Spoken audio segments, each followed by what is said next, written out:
to talk about the areas that people kind of talk about but don't come to any conclusions on. So, you know, we've talked about various themes in the past. We've talked about, you know, diversity versus diversity. We've talked about success and the meaning of success. And this time we're going to be poking on a controversial subject. But before we talk about that, I will just very briefly introduce myself. My name is Vandana Poria. I am the human alarm clock, and I'm also affectionately known by many as the porcupine, because I'm really good at poking people, poking conversations to see what's going on.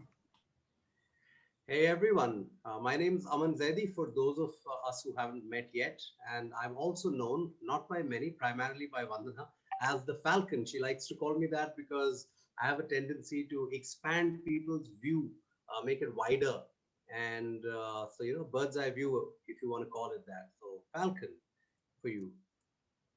Yeah, and today then we're going to be poking on a very controversial topic. It's a much lauded subject that lots and lots of people talk ad nauseum about. Yeah, you know, so values is what we want to talk about today. And, you know, those of you who've been in the corporate world for some time, you must have seen those posters and banners around these are our values, etc.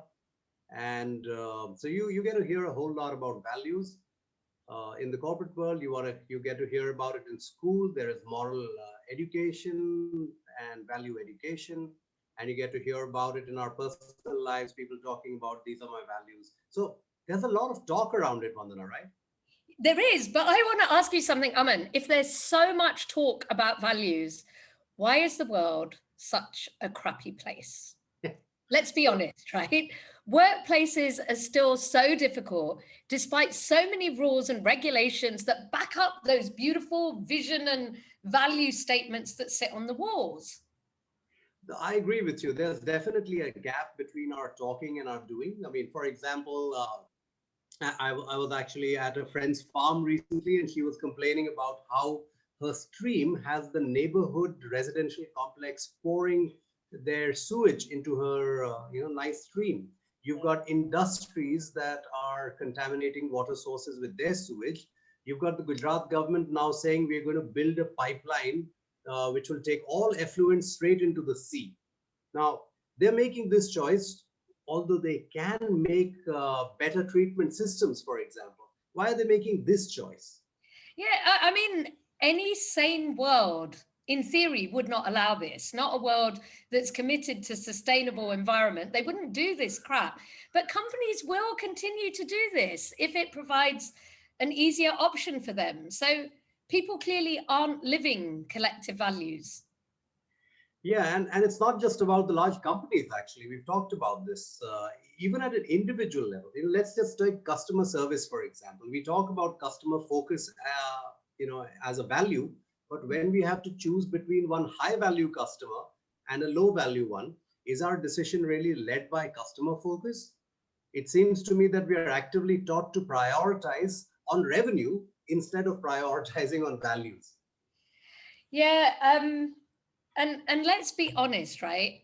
We talk about the workplace and prioritizing values, but on an individual level at home, we may talk about equality and fairness, but aren't we roughest to our home helps? Our maids, for example, are not invited to sit at the table with us.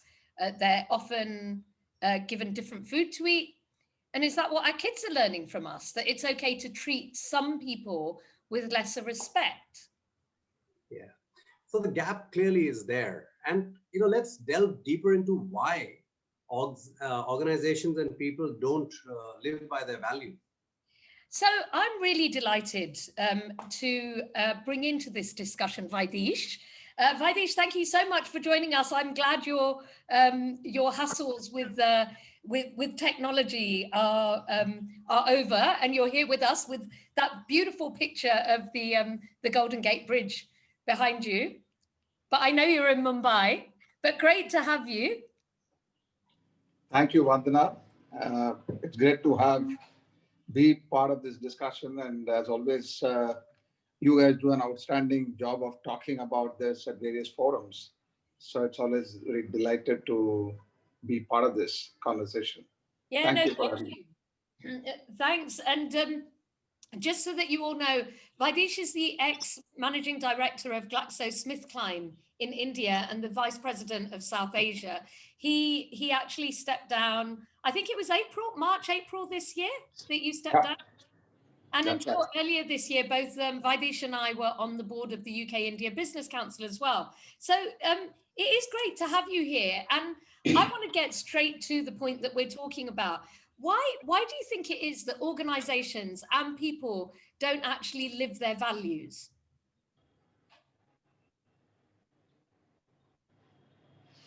Okay.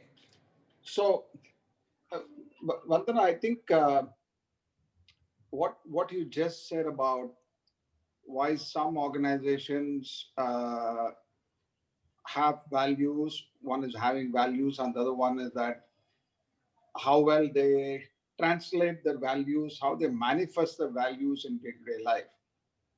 So largely, if you look at many of the multinational companies, which is which has its presence all over the world, tend to articulate certain values which they believe in, because it's important, because you're cutting across the nationalities, boundaries, and the organization tend to have certain what we call the global values, which is generally recognized by all the human beings all over the world.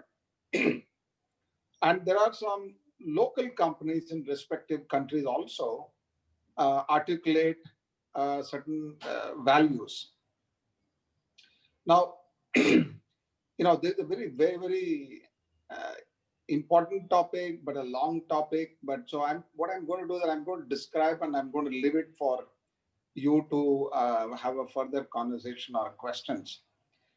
So what happens is there are some companies, I don't know whether you've read this book called Built to Last. They talk about why some companies last forever or last for 100 years, 200 years. There are some companies, they don't last more than 2 decades. And we have many examples of the companies, they come in as like a meteoric rise and then they disappear.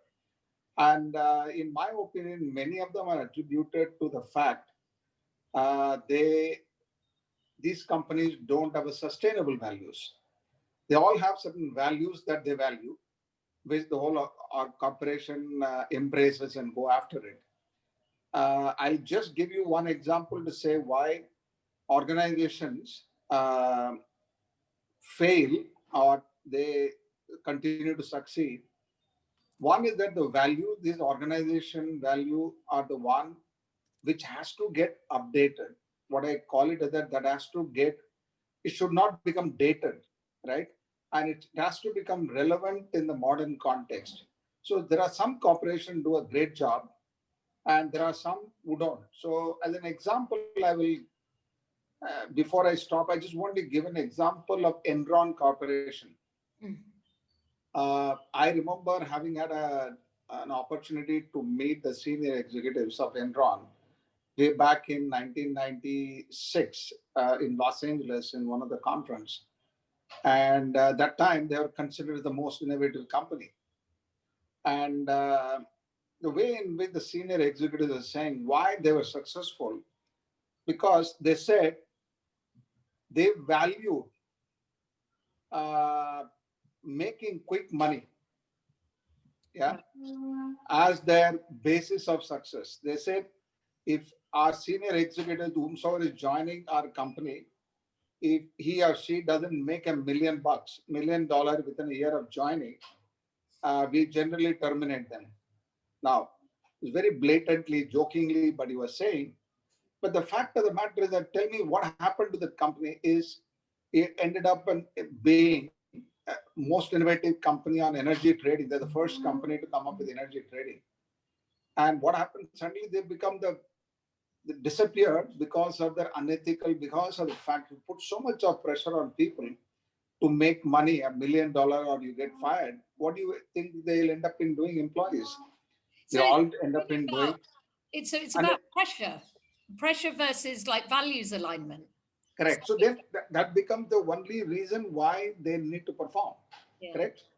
Yeah. So the question that I want to stop here in saying, I don't think companies don't have value. Every company has certain core that they pursue. And unfortunate part is that we will talk about it as to, are these are sustainable values? Are they reflective of true north or dhruv, as we call it in Sanskrit, right? There is a big meaning story behind those true north, which many companies, families, people, individual have embraced it, and they become eternal. We have this story of Harishchandra and all those stuff, which we have even in our mythology or sort of the Puranas, right? So I would stop here. Everybody has a value. I don't think you said that we don't have value. It's just that what that value is. Are they sustainable? Are they is something which is contextual? Are they relevant? Are they outdated? Right? Some values are outdated and then they disappear into, and they are not up to date. So I'll stop here, Vandana. Yeah. So I think it's interesting that you bring up True North, Vaidesh. Would you tell us a little more about True North and how what do you mean in this context that individuals may act while concealing their true north? Can you tell us a little more about those concepts? Okay. See, true north is nothing but if you're a marine guy, sailor, you will always look at true north, right? Or what they typically true north is considered as um, a compass or um, a lighthouse that helps you to navigate during troubled times. Okay. So what are those basically true north? True north is simple, is not complicated at all. It is as simple as the basic human values, correct? And what happens is that everybody knows those human values, but what happens is that those human values, we tend to compromise thinking that that is not relevant. As an example, uh, you don't cheat, right? You don't tell lies. You know, many of us have been taught right from our childhood, whether you are a Christian or a Hindu or a Muslim or any religion you take from any background, every human being will say, you can't kill each other, right? You can't cheat. They say, love the neighbor, right? So there are certain basic fairness, being transparent, right? Integrity. So there are certain basic core values which you and me don't even need to explain to people. Every human being knows that it is something that you want others to do to you. If you want others to do to you, then you also have to do the same thing to others. Yeah. So I somehow believe that we can go through some examples of in corporations and human beings, how experiences, and I can bring it to life, how True North has succeeded at what point of time in reaching your destination, rather than getting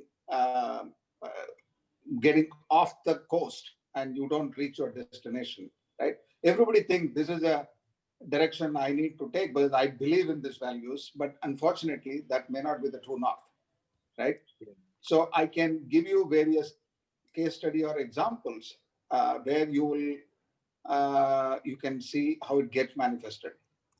Okay. Interesting. Well, thanks. So True North is a great. So your advice to, let's say, people at Enron would be to pause for a moment and and reflect on their true north. Thanks. Vandana, any thoughts from you on why people don't follow their values? Yeah, I mean, I'm really looking forward to hearing Vaidesh's examples, so I think we must come back to those. But in terms of why I don't think people follow their values, I think honestly, the world is run on autopilot social norms, right?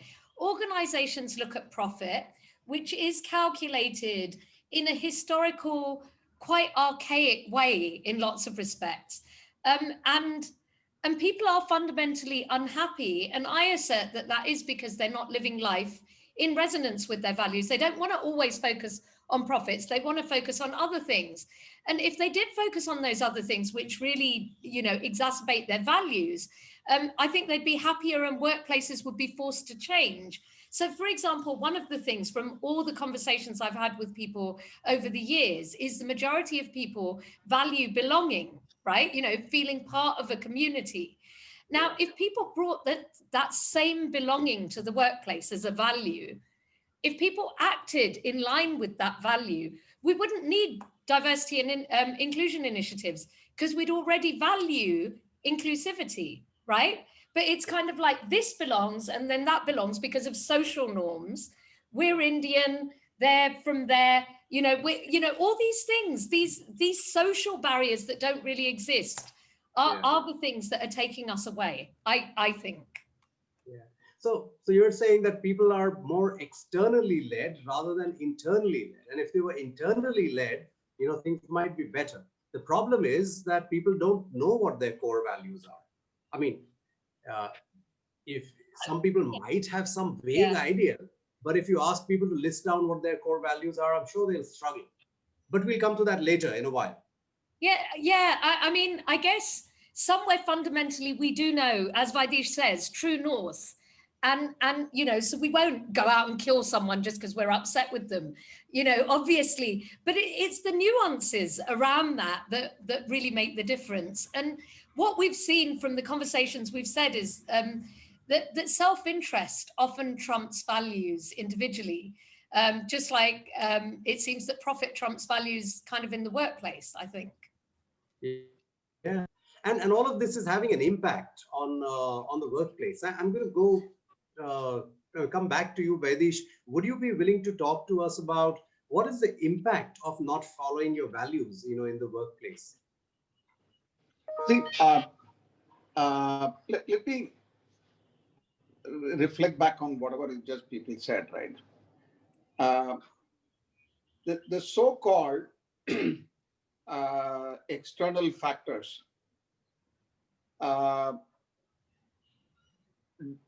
forces me to do what I don't want to do, right? People generally give this excuse, right? What you just said. Yeah. In my opinion, that's quite a lot of bull, if I have to say it. Sorry to saying that, right? But that's what most of the people do, saying that this is the way it happens in my country. This is the way it happens in my organization. This is the way it happens in my family. In my opinion, these are all a big excuse for people to, it's so easy. See, I always tell people,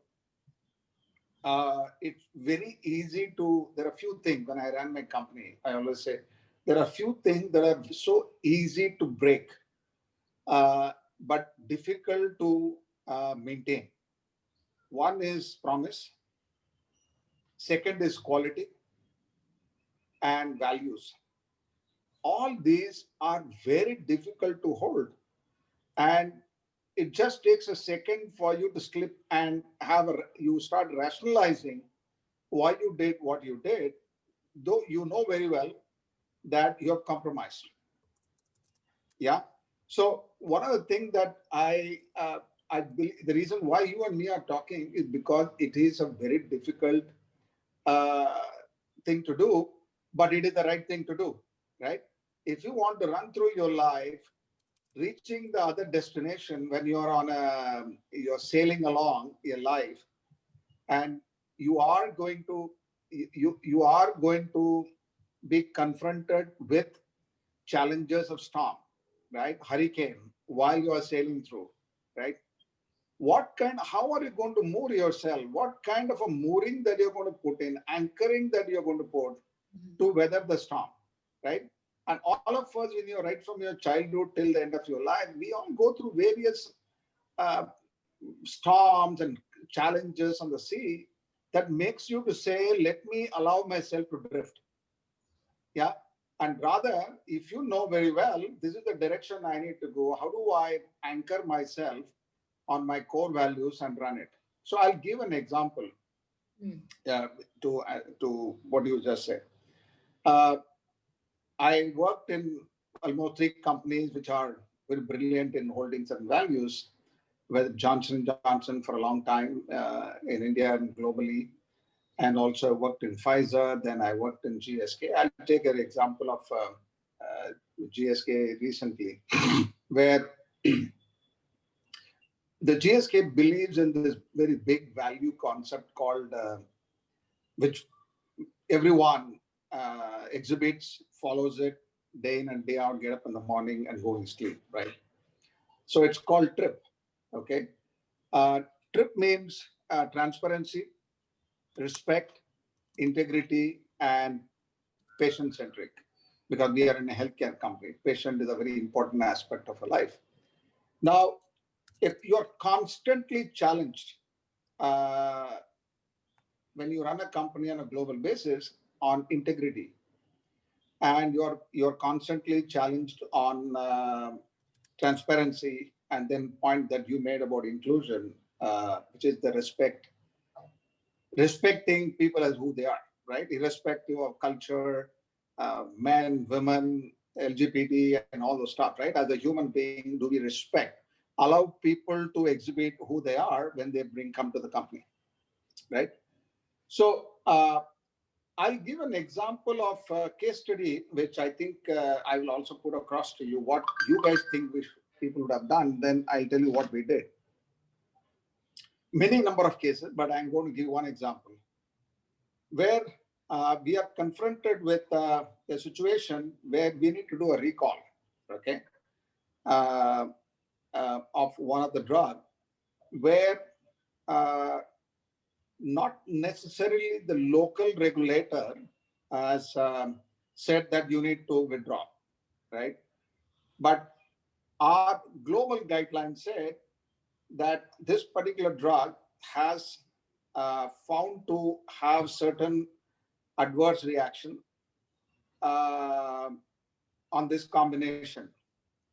So either you add what we call it as a prescriber information and inform the doctors that there's one more adverse reaction, so you better don't.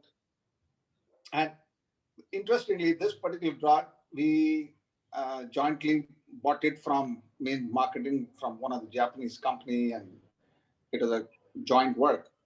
And I simply asked this question to my medical director, right? You said that there is a European Union report has come.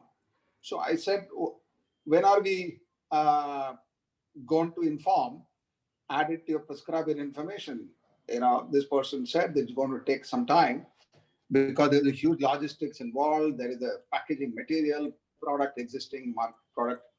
So the simple question that I asked is that, tell me, if any one of your relative had to buy the drug from the market right now, prescribed by a doctor, would they know this adverse reaction? And she says, no, because in our normal scenarios, it takes time before it goes in, but it is not serious, but it is it's an indication that we need to inform. I said, does it make sense for you to continue to, if you want to follow your values, yeah, you need to be transparent. People need to trust you. And there is somebody called a patient who thinks what they are taking based on your company's values, and it's safe. So I said, what we should be doing, and it's almost like a 5 crore of monthly business, this reasonable profit. So I just want to put that across to you and to the people. And let me tell you, it is fast growing at about 25%. It's one of the good brand, well respected. Our boys are promoting good incentives, and there's enough energy and excitement in the marketplace about we are competing, gaining market share at just about 1.5 years old in the market, when our boys have done a great job of marketing it. So what do you think, if I had to exhibit my values, what should I be doing? or what. I'll tell you what we did. So does anyone want to answer? I mean, please do put some things down in the chat box or unmute and just say, what would you do in that situation? It'd be interesting to get some views from people. Let me tell you, the local regulator has not called for any. There are local companies are continuing to market it. Okay. Yeah. Well, I think Adit has actually posed the question, in there, and which is kind of related to what Vaidish has been talking about. Adit is asking Vaidish that, and this is something you may have addressed before, so maybe you can pointedly respond to that. At what point do promoters or executives decide to go against their values? He's referring to the Volkswagen emission scandal. I think he's interested in knowing in what is the thought process that makes him do this.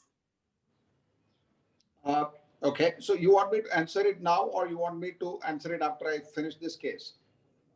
Oh, sorry. Yeah, finish this case, please. Yeah. So anyone, any thoughts? What would you do? So, the local market is saying you can go ahead and market it, but you have TRIP that you're following. What would you do? It's a growing drug that's being used. Would you still sell it? Would you still recommend it? Withdraw the drug. Vidya's saying withdraw. Recall, Vishnu Raj, they're all saying withdraw. What's the cost impact of withdrawing? Vaidish, will you just remind us? Okay, let me tell you. Okay, so because I've told you the case so easy, now I want you, all of you, to put yourself in a position. The competitors, the local companies, are continuing to use the drug. Yeah. The company that we were tied up with, they said, we don't see any problem because in Japan, it's not there. We don't, we continue to market. In other markets, but European Medical Agency has told us, but this is the adverse reaction, right? And you just need to add it to your list.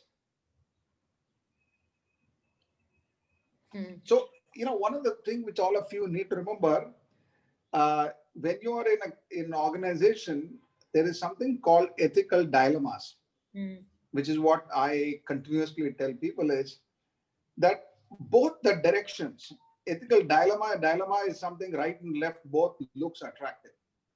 Whether you turn to or to right, and both you can rationalize, both you can support, right? Now, as a marketing head and the sales head, and manufacturing, they said, boss, why you want to recall? Anyway, we will not produce in the next quarter because the people who are supposed to take the drug, anyway, they have been taking, we have not received any adverse reaction. And this is only, chances of this event happening is only 0.25% of the people who consume. And anywhere local regulators are not saying recall. So I understand what you're saying. So why don't we stop the production, subsequent production, whatever inventories that we have? So after all the debate, they said, why don't you allow us to market it? Because if I go and tell my doctors, and they are going to say, what are you talking? Because the Indian regulator or the local regulators have not said anything. Why you guys are creating unnecessary trouble with this molecule, where apart from you, there are various other people. There are other companies are also, just because you withdrew, the other companies are not withdrawing. There are consumers who are going to shift from yours to that other molecule the doctors might prescribe. So the one set of people said, boss, I think we are overreacting in the name of values. Anyway, we can add it in the prescriber information. We'll print it in the future. There are a couple of divided opinions, right? When you have a management team, each one comes from a perspective of saying right or left, both look good. Yeah, if I turn to the left, which is what I'm saying, recall and inform. You say that I look after my patient immediately, irrespective of who does what. The other one saying, even if you turn to the right, I can rationalize by saying, it's not that people are going to die. The local regulators have not said anything. And your inventories are out there, and our quarterly results are coming up, where destruction of, say, 15 crores worth of finished goods and packaging material and all those stuff is going to adversely affect our stock performance, and for no reason, according to some people. Mm-hmm. And we are going to create a panic in the marketplace. How are we going to deal with the public relation? People are going to say, why you guys are recalling when rest of the people, and it's not that we are the market leader in that molecule category. There are about 80% market share held by various other companies, correct? So tell me, what compulsion, right? Both looks good, right? Now, where is your true north comes in, right? The point that I'm trying to say here is, how do you play out this true north is by listening to all this conversation, different inputs, right? It's not only one, there's no one road to this, right? Because it's not that you turn to the right, and even now today, there are people who are consuming the molecule even after about 5 years. It's still available, right? And now, question is that as a CEO, finally, I said, I want this to go to PRC. It means we have something called the Product Recall Process Governance Committee. I told my quality person saying that I want this to be put to the quality, because we have a various protocol of how do you do that. And very interestingly, even the PR committee said that it's a what the level 2 recall, level 3 recall. But whereas I said, if I have to fulfill as a leader of this company, if my relative or even my own child has to go and buy this drug, if it's required, will they know that will there an adverse event? If an adverse event happens, am I accountable or not? So I said, well, I know very well turning to the right is also justifiable, where you can buy time because you bought your time for so many months, so many years. But the fact of the matter is, it is, I said, right now, you're going to inform everything is going to get stopped, right from procurement of raw material to and the existing stocks, and you're going to send out information to all the physicians who are on the list, and you will release an ad. This particular molecule we are withdrawing due to our own guidelines of what is right for the molecule, and we cannot sustain because we will not be able to deal with the fact. I know there are adverse events where the doctors are not convinced, others are continuing to go into market. Is it a good idea to be in this category at all? Now, the price that we have to pay is that I had to break the contract with my another partner, a multinational partner who was jointly doing it. And I had to end up in paying additional another about 8 to 10 crores as a damage, because they said they don't agree. And you are unnecessarily spoiled our reputation of this molecule, where we could have gone to somebody else for a joint venture. And guess what? Fundamental recall was done. And we said, okay, we will not do a panic of the patient. But the reason is local regulator has not do it. So we need to make sure that there is no panic in the marketplace for the molecule. But from our end, we will inform everyone from right now, this will not be promoted from the retailers. We are going to take it back, right? And the cost of doing it was hell of a lot of work and hell of a lot of cribbing. A lot of people thought that you're overdoing it. But the fact of the matter is that one point is, are we being transparent, right? Yeah. Is there an integrity in your thought? Is there an intellectual dishonesty that you are doing, right? Yeah. So the question here is, these challenges will continue to come. How are you weathering the storm? Or you continue to take an easier path of going to some other island rather than going to your destination of a sustainable organization. And after that event, our system became so powerful, and as and when European Commission, medical agency, whatever they say, we had an online real-time information. They said we will take a real-time action because there was a inertia in the organization for not responding it faster, right, at a point of time. So I just wanted to say this as a one example where you have accountability of, it's not somebody else. If you are in the power, if you have the decision making, it is you who got to take that call and execute your values. This is not about rationalization. Do I get to sleep? I think so. It did. My management team thought very high of that event. After 3 or 4 months time, they all felt very good about the fact upholding the values, that you are not willing to take a chance as and when you got to know, right? Till the time you didn't get to know, it's a separate issue.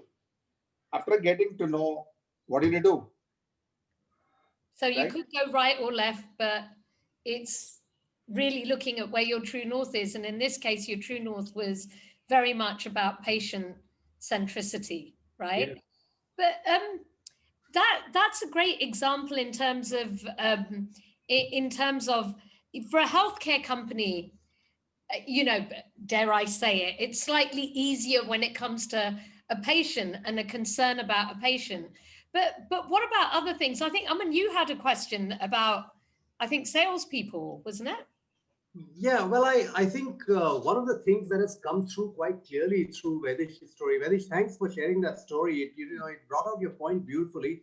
And if you look at the exchange that's going on between Vishnu and Adit in the chat box, yeah, it's kind of demonstrated very clearly that, look, whenever you're faced with a struggle, everything else is an excuse. You know, that the choice of going right or left, whenever you make the choice of going left, saying company, and bottom line and pressures and all of that, ultimately it is about you. And therefore it doesn't even depend on what industry you are in. You know, you could be in trucking for all you care.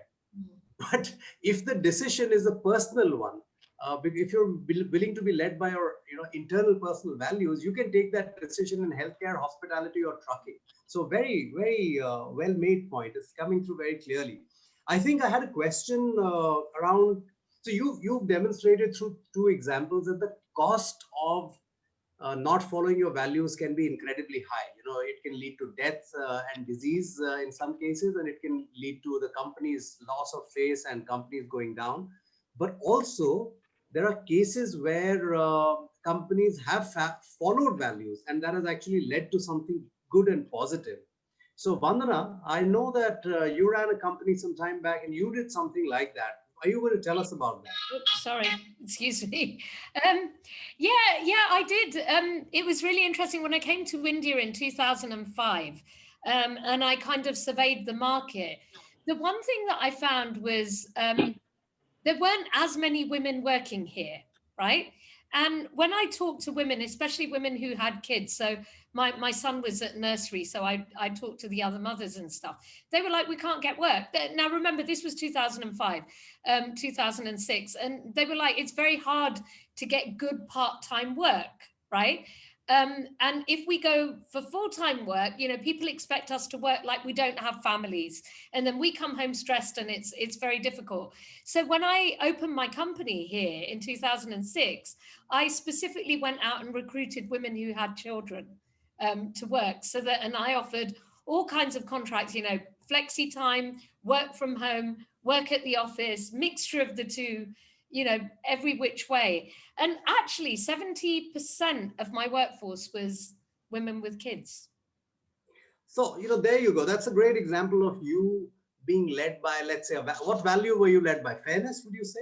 I think it was fairness. I think it was also respect for me. Yeah.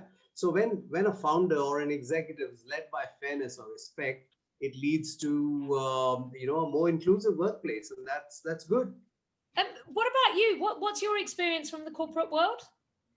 So I'm reminded of one story when this was in the call center business, again around the same time that you're talking about a few years earlier. I think it was 2002, 2003, and in the call center business, what was happening at that time in the project that I was on was that the agents used to get calls off a dialer, and they could see how much value that customer carried. And there was a little cherry picking that was going on, right? So whenever there was a low value customer, they dropped the call, and there was rampant stuff happening on so many teams, and they would only pick those accounts that would have higher value.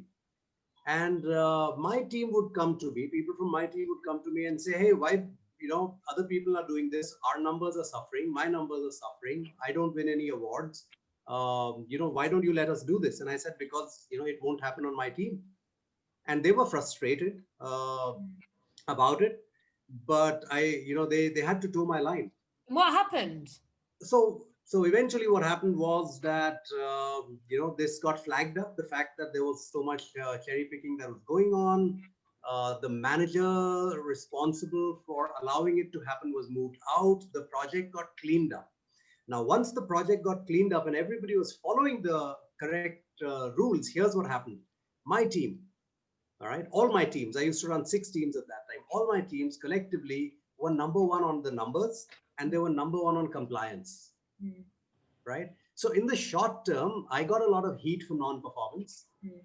My team members were unhappy. In the long term, it paid off. Yeah, that's interesting. And I would say, for me, in the short term, having that women's team was fantastic. But in the long term, in terms of scaling and in terms of ambition within those women, it was very difficult. So I guess it's always going to be, 6 of one, half a dozen of the other. But we were quite happy with the way the company grew, and we weren't. I think if we'd been the really ambitious ones who were just after profits and nothing else, then we probably wouldn't have made that decision to recruit women. So I guess it works. It does kind of work both ways. I want to jump a bit just because of time, because we've only got technically 10 minutes, but I'm hoping we can maybe do 15 or so.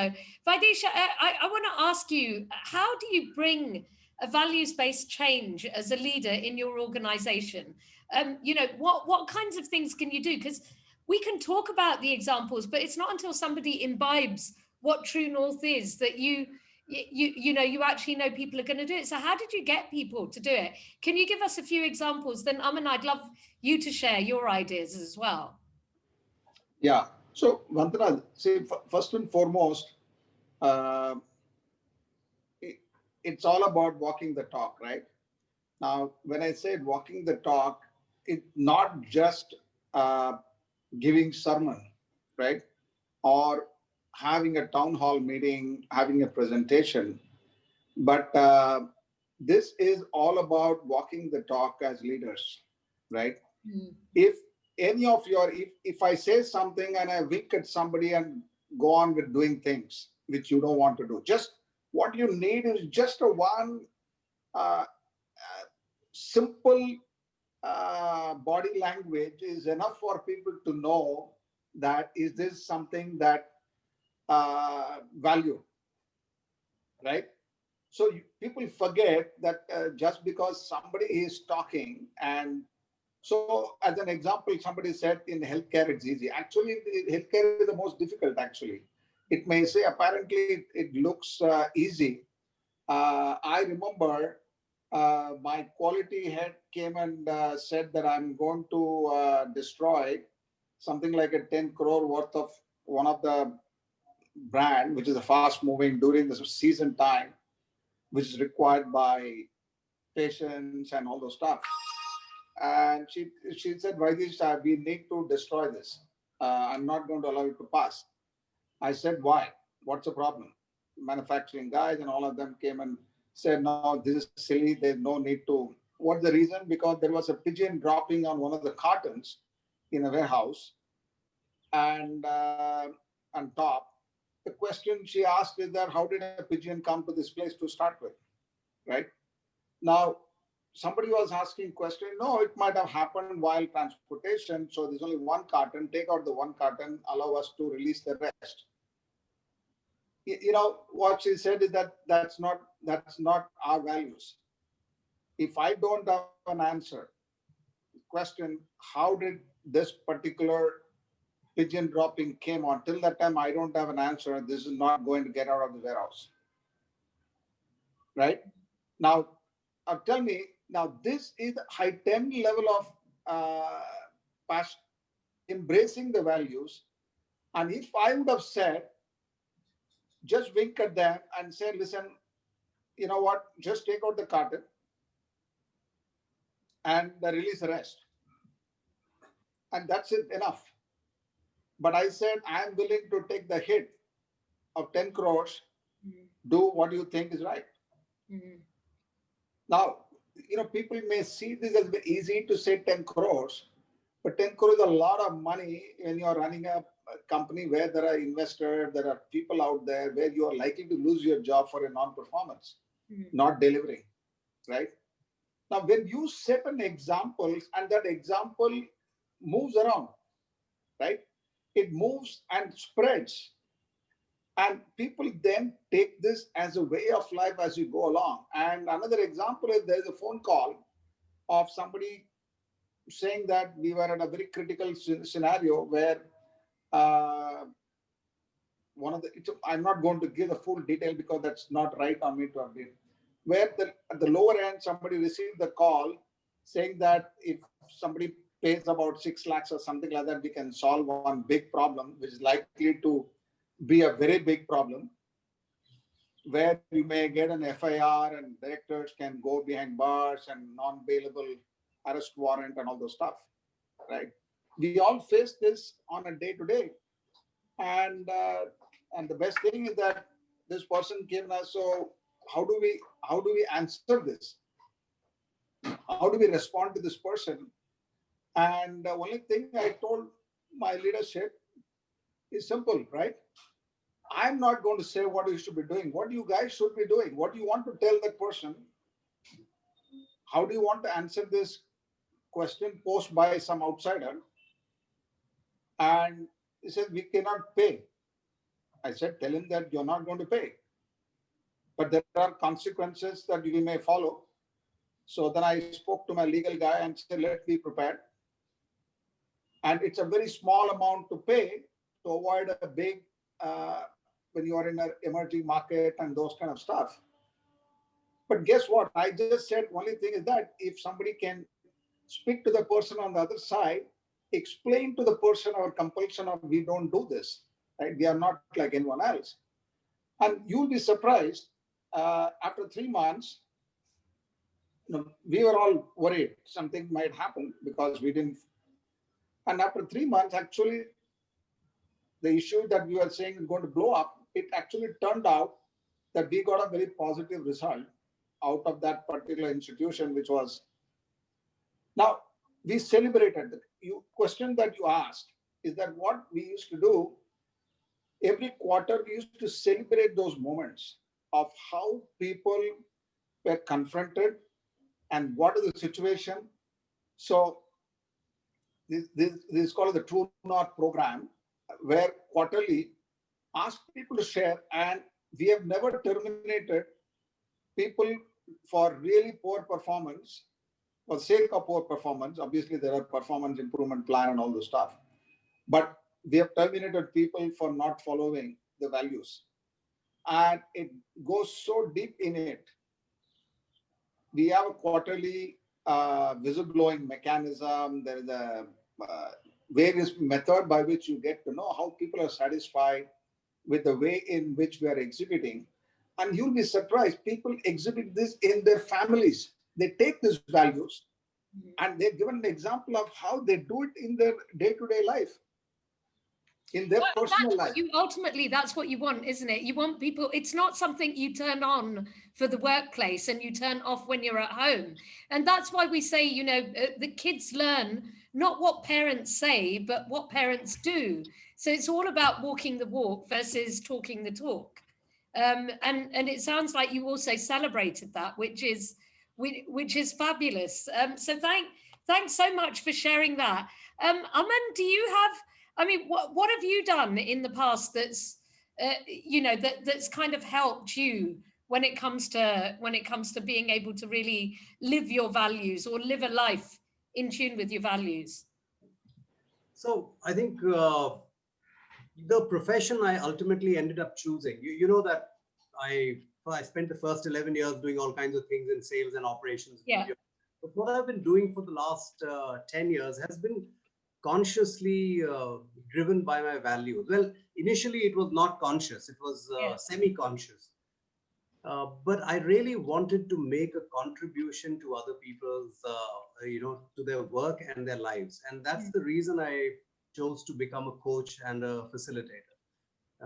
And today what I do is driven entirely by that, to the extent that if somebody reaches out to me and says, hey, I definitely want your expertise as a coach, but I can't afford your services right now, I don't let that stand in the way. So I'm still going to talk to people who need my help, because I remember that the reason I came into this was not because of the money, but because I want to do this. No, that's great. That's great. I think that, so you're really living your value there, that you're there for contribution, and you will find a way to contribute and you'll make it work for that person. I think one of the biggest challenges is actually finding what your values are. I mean, Valdheesh talked about the true north, and so there's things that we know are wrong, right? Like the killing, etc.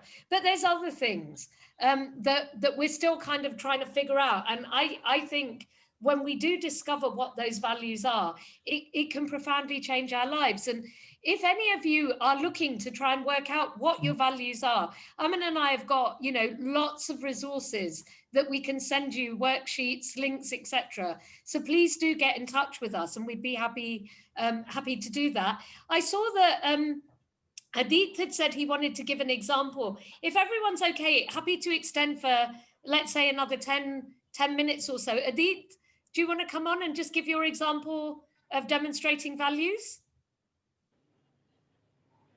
Yes. So, hi. So one example that comes to mind is something that I had heard some time ago. So this is pertaining to the 7/11 heavy downpour that had happened in Mumbai and elsewhere, and the subsequent deluge that had happened, because of which it caused a lot of inconvenience. So there is one organization, I would prefer not to name it, but regardless, it's an example and a case study where an organization has displayed its values in a right way and to the benefit of the employees who work there.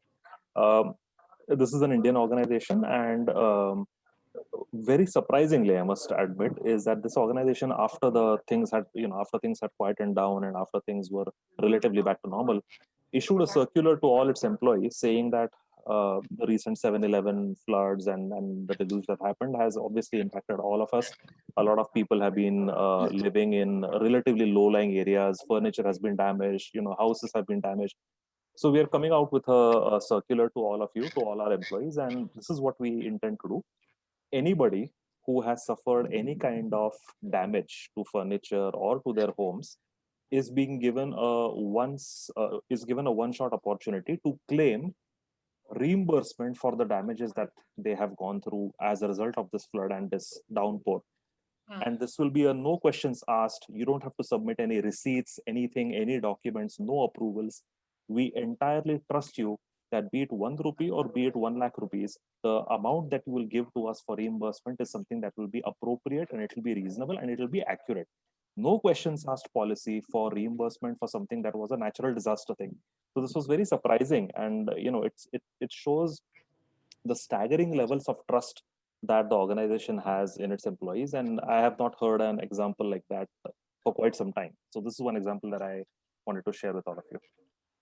That's a beautiful one, and trust is such an important core value. Without that, it doesn't work. And also, you know, that also has hallmarks of equity and fairness as well, because it's kind of like, you know, we know that some of you may have incurred lots of damage and some of you not very much. Just, you know, we trust you. I think that's amazing. That's a fantastic example. Thank you for sharing it. Vandana, I have one more insight to share if it's okay. Go for it. Right. So what I have also come across through observation, and you know, I also happen to see this in one of Simon Sinek's videos, and I wholeheartedly agree with his logic, is that values typically tend to be the following. One, they need to be positively worded. So instead of saying don't tell lies, Yes. seeing that always tell the truth makes sense. Yes. Two, as you know, as was rightly mentioned, they have to be contextualized with the times. And third, they have to be actionable. And when I say actionable, they have to be written as verbs rather than as nouns or adjectives. So simply saying, so in one of the organizations that I was working before, they had sustainable as a value. Now, if I'm a front office person, who if I'm a receptionist, for example, that value makes zero sense to me. How am I supposed to display sustainability in my role, right? So putting nouns or adjectives makes zero sense when it comes to values. They have to be written as verbs, because then it becomes actionable. So this is something that I wanted to also share. Yeah, no, that's a very good point. I think it really is important that you're being something, not just you know, a word. So thanks for sharing that, Adit. Aman, anything else that you want to add at this point? No, I think, you know, I think I don't want to add anything. I do want to encourage a few more questions, Yeah. you know, because our Or Q&A comments from people. was pending. I'd love to hear from people any thoughts or questions that they have. So anyone, please just turn your cameras on or put your mics on and let's hear you. So Aman and Vandana, if I could have some views on the Volkswagen emission scandal question that I asked earlier. Okay, we'll look at that. In the meantime, someone else come on and we'll just read through what you'd written on that one. Yeah, I think that's you know, that's a question that we directed to Valdheesh at that time. Of course, he was in the middle of his earlier case at that time. Yeah. But I think it was you know, the question that Adit was asking. Correct me if I'm wrong, Adit. Is what makes people do things like that? I think that was the question that was. Yeah. So and let me quickly respond to that. You know, we all need to remember is what you and me are talking about is everyone is going through a lot of challenging time when they are running a company or being in part of the organization, even in the society, right? So it's not an easy subject that you and me are talking. There is a lot of economic compulsions if you're in a corporate world.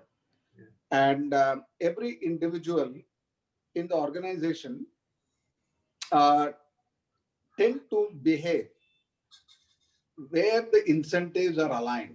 The behavior is aligned to the incentives of the organization. So by saying that somebody did that emission scandal, frankly, it is not that individual that has to be pulled up, rightly so. It is an organizational culture and the values is what has triggered somebody to behave. A scientist, an automobile scientist or an R&D person, if he's thinking about how I can evade regulatory issues on emission by using my scientific knowledge, and that got recognized, he must have given an award or recognition within this organization, within this group. So the people will behave exactly according to what you are asking them to. They rise to the challenge of what you are asking them to do, either retention of a job or promotion, incentives, bonuses. If they're all aligned to a particular behavior, and people will behave. So that's exactly, but today they're talking about how stock exchange drive behavior of the people, whether it's the US or in other places, to an extent where the short-termism and the economic compulsions are driving people to take certain decisions, which sometimes you feel why they are doing it, right? It sounds very weird once the results come out. That's the this is not something you are going to resolve it over a period of time. It is a culture. Every organization, I remember the case of Siemens went through a similar challenge. Johnson & Johnson, Medtronics, even including GS, every company goes through various point of time because there are some people give certain behavioral expectation, and because of that, people think I can move up, right? So I think there's a lot of learning that's happening. So I just told you about how to resolve the ethical dilemma is one of the biggest course that has to be discussed, have a conversation across the organization, in families. How do you resolve, right? And we talked about some time back about the examples, and even in our Itihas examples that are many are there, how people have resolved the dilemmas, human dilemmas of what is right and wrong. How do you resolve, right? So what you just said about this scandal, emission scandal, is I'm not surprised. That company must have been going through this competitive world. How do I beat my competitors? And it may not even occurred in their mind what he was doing was something wrong, right? That's why he went through it, and somebody must have encouraged him to come up with the discovery. So I think it is to do with the organization culture. It's not the individual. And if I behave in a particular way, I'm driven by expectation in the organization, expectation in the family, right? So I think that, in my opinion, is the most critical part of our society, corporation, families, wherever we are. Yeah, great point. Great point. And probably add to that, Vandana. Sorry? I said I just wanted to quickly add to that. Yeah, go for it. The answer isn't obviously like any answer worth having in the world. The answer is not a simple and straightforward one. It's a multi-layered, complex one. On the one hand, it is the environment and the incentives that Valdheesh talks about. On the other hand, it is that internal versus externally led metric that you're talking about. And you know what happens? There are many people who've not had that, let me call it an awakening.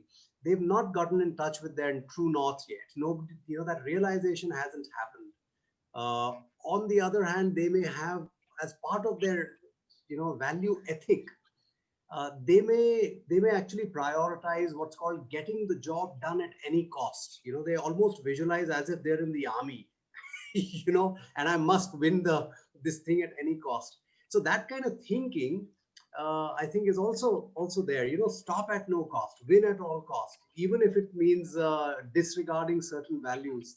So I think it's a complex answer, and which is where I think the kind of work you and I do comes into play. To educate people that look, the answer is a complex one, and it's driven by the compulsions you face, and inside you is the answer. You got to wake up to what your values are, discover your true north, and instead of then giving in, whatever your previous life has been, like your previous life could have been an Angulimal, but after you encounter the Buddha, you better be a monk because now your awakening has happened, right? Yeah, and I just want to add one thing to what you're saying, that awakening that you talk about. I just want to ask everyone, let me ask you, how do you feel when you go against something that is important to you, right? You can't help but feel bad. So when you're doing this a lot, imagine the impact it's having on you subconsciously if you're always doing things which are going against your inner, what's really important to you, which ultimately can translate down to your values. And that's indirectly, from all the work that I've been doing over the last 4 or 5 years, it's indirectly one of the reasons why we're seeing increases in depression, in mental health problems, etc., etc. It's because people are not living in resonance with those values. So whether it's your corporate values that you're trying to bring to the front, whether it's your family values, ultimately it all comes back to the same thing. And it's worth, I think Vishnu Raj said we should maybe think about doing another session on this. And I definitely think, time has flown today. So I want to just at this point say thank you to Valdheesh. It's been brilliant having you on, having you share. I know the difference your lighthouse sessions have made at GSK, and you know, your talks to the sales staffs. You used to go around the country and do these because values were so important to you, and your new organization is called True North as well. So thank you for being on and sharing this with us. So thank you, Valdheesh. Thank you very much for making time for us. No, thanks very much. I really appreciate. And I also want to do a caveat. At the end of the day, these conversations are a very, very tough conversation, difficult conversations. And there are some compulsions with which people live and not knowing how to react, even though they know it's the right thing or not. You know, at the end of the day, I left an industry, one of the industry in the early part of my career, because I felt what I saw was not appropriate. Those days, it's not that jobs are available in plenty, but I made up my mind, I will look for another job in another industry, which suits what I consider as I'm comfortable with. So I do understand that when in your inside, it's so difficult to say, I don't have what it takes to do it. In whatever possible sense, if we can contribute to what we think is right, which in all likelihood, the conscience will tell us. So that's where I will leave it.